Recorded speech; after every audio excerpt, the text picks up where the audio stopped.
Adventure in Pipeman on W4CY Radio.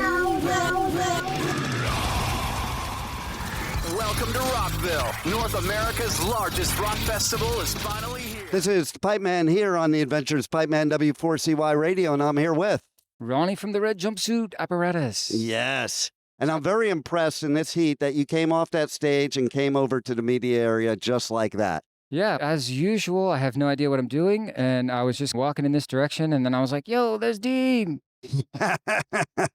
I love it. And we were there for your set. It's the only set I've been able to catch today because I've been here, but I put it in my schedule. Yeah. And yet, man, you kicked it butt.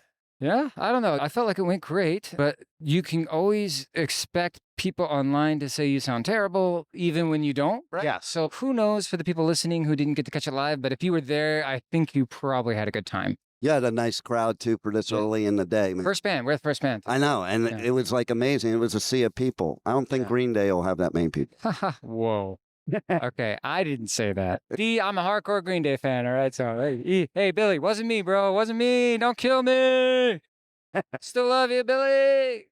Nice. I'm a Trey Cool fan. He's the best drummer in the world. And it's funny, I've been saying to a few of the bands today, they're like Warped Tour type bands. I'm like, today's like Warped Tour day. Yeah. And as I was saying something to my grandson, you started playing Blink-182. There you go.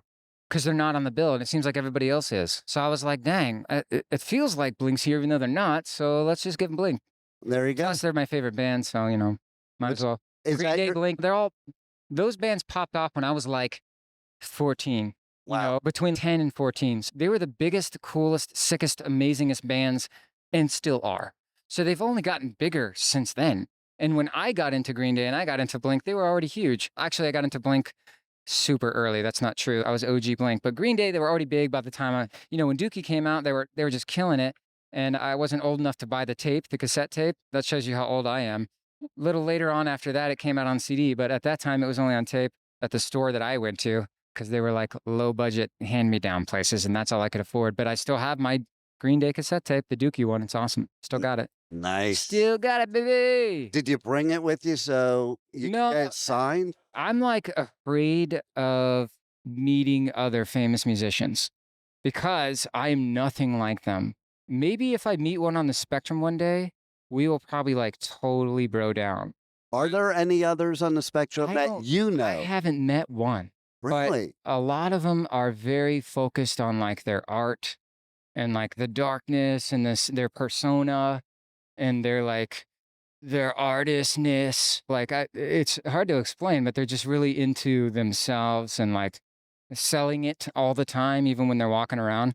And I just do the exact opposite. I think that is super just for them. I got lucky. I'm exactly like you. I'm a kid who grew up watching rock shows, and then me and my brother decided to start a rock band, and now we're in a band. So like, we're not like them. And he plays guitar. Yeah. Look, I made it. You can make it, dude. The only reason why I made it is because I didn't quit. Isn't it funny when you look at it that way? It's almost like I was, when you really think about it, it's almost like I was guaranteed to make it because I decided, and everyone else quit on me, by the way, everyone else, but I didn't. Okay. I stayed in there. And guess what? Because I didn't, I'm here. So like, I was right. I didn't know my destiny. I didn't see the future. I'm not smart enough for that. I just didn't quit. That is so key. I'm a big believer in that. And that's the key. I sang thrash metal when I was a teenager and I quit. So now I'm in radio. You know what? At least you landed strong. Yeah, exactly. There you go. Because radio is cool. You get to meet cool people. You still get to be involved in music. That's actually pretty sweet. Right? You can land really terribly sometimes. Exactly. So that was a good one. 100%. Yeah. And you land perfectly because look at where you're at now. You're here. Welcome to Rockville, the Daytona Speedway. Did you drive out on the Speedway? Did you take your scooter out of the Speedway? That's fun. That's why I was so amped today. And I could tell that I was more excited than anybody in the crowd. And I think that's the only time in the 22 years I've been in a band where that's ever happened, where I was more excited than the crowd. You know what I mean? It's because I got to drive my scooter on the Daytona 500 track. I know, right? I'm still processing it. You know what I mean? But I did it right before I went on stage, so I was really still processing it up there. And I wanted them to all understand why I was acting the way I was, because I could tell that they could tell. They could tell that you were... something wrong with me. but it ain't booze. It's a good thing. It's my brain, dude. It's okay. But you know what? Used to it. I think it's a good thing because that's why you're here. I think if it weren't for that, you wouldn't be here. I'm the luckiest guy alive, dude. I love hearing that, Me and man. anybody else in my situation. That's for sure. We are alive. See, I love hearing And it. maybe like, I will say one other group, astronauts. All right. They're the luckiest alive, but we're right under them. All right. So there you go. So maybe you could be the first rock person on the spectrum to go into space. Okay. Okay. That terrified me. Of course. Why do all the rich people want to do? Remember the submarine? Okay. Sorry. I'm from Middleburg. Nope. You know what I like to do? Stay on the ground. Yeah. You know what I did so I don't have to fly this whole year? I bought an RV. Nice. So I can drive all year.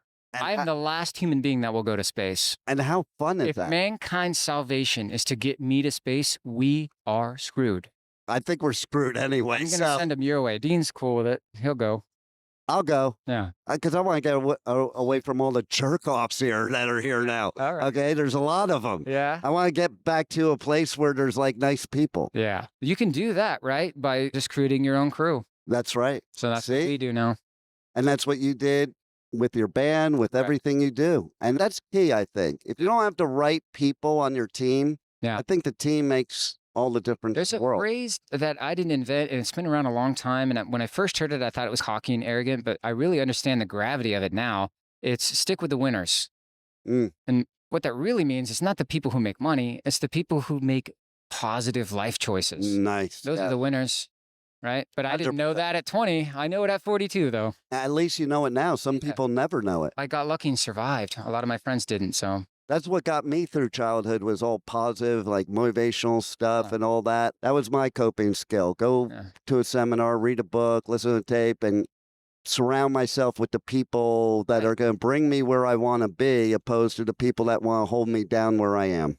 And never quit. Never. And by the way, you also got to rock out to awesome music the whole time. Exactly. It's all good. And you know the saying, quitters never win and winners never quit. So you're a winner. People are very annoyed at my persistence. I've been told many times that I shouldn't be where I am, and the only reason why I'm there is because I'm annoyingly persistent. I love it. Guess what? It worked. So I don't care what they think. See that, Cole? It's the only way to be, I think, especially in this business, more than any other business, because you have, it's like I always say, it takes 20 years to become an overnight rock star. Look at it this way. That's 100% accurate, first of all. And second of all, you have to like, okay, usually they want you. Right? Usually they find you from Scout or whatever. I wanted them, which is in reverse. Nice. So I had to like deconstruct that and figure out how to do it. I did, me and my brother, Randy, and here we are. So that's that's the weird way I look at the world. If you want to do something, find someone who did it, deconstruct how they did it, then you do it. And don't quit until it works. Who would you say was your biggest supporter when you refused to quit and you were persistent and everybody thought you should? Definitely Randy, my brother, but no one else did actually support me. They all quit, except for one guy, Duke. And then he did quit later, but that was all good. Like, he's like a solid guy and he's got a good life and he's like doing his thing. But those two guys, Randy and Duke, they're the only two that didn't give up on me. Everybody else did. That's two more than most people. Right. That's two solid people, right? So there you go. How many do we really have? That's all you really need. All you really need, excuse me, is one probably, but I had two. There you go. So again, luckiest person on earth, because most people don't have to. And also, like, they served a lot of purposes. They weren't just like my friends. They were my family from Middleburg. So Duke was my best friend from high school and Randy's my brother. So I had my family with me. Yeah. Even in the beginning. So I think that helped too. I would suggest that definitely helps somebody. Because this is a world that you're alone a lot of the time. You're alone in the world. So it's good to have that support system. And that's why you're here at Welcome to Rockville. Yeah. We're here together today, man. My brother's here, his wife, his two kids. We're probably going to go grill in the RV camp later. When I was up watching your show, I saw your.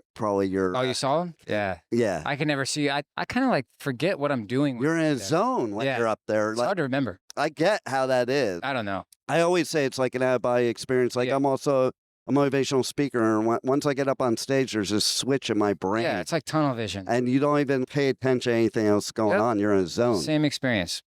What else do you want the listeners to know about that's going on with the band and anything coming? Oh, us. Most people just find rock news boring, but we got a new record coming out. That's something I'm probably supposed to say. We did sign a record deal. That's a huge deal. That's pretty cool. Lots of Better Noise. They're a great label. Oh, I love that label. Yeah, there's a lot of killer bands on that label. We haven't been signed to a label since 2010. Wow. First time in 14 years. How's that feel? Good. I feel like we're old, so I'm just cool. People still want to hear music. Like, right on, dude. We'll do it. Yeah. You know what I mean? Because we're like fine with playing the old stuff. We don't care. Some bands have a problem with that. We don't care. We don't actually have to put a new album out. Like, Green Day doesn't have to put a new album out. No, they don't. They don't have to. They're always going to be one of the greats. You know what I mean? So like, when they put a record out, it's because they felt like it. Yeah. So we're in that stage, and that's really fun.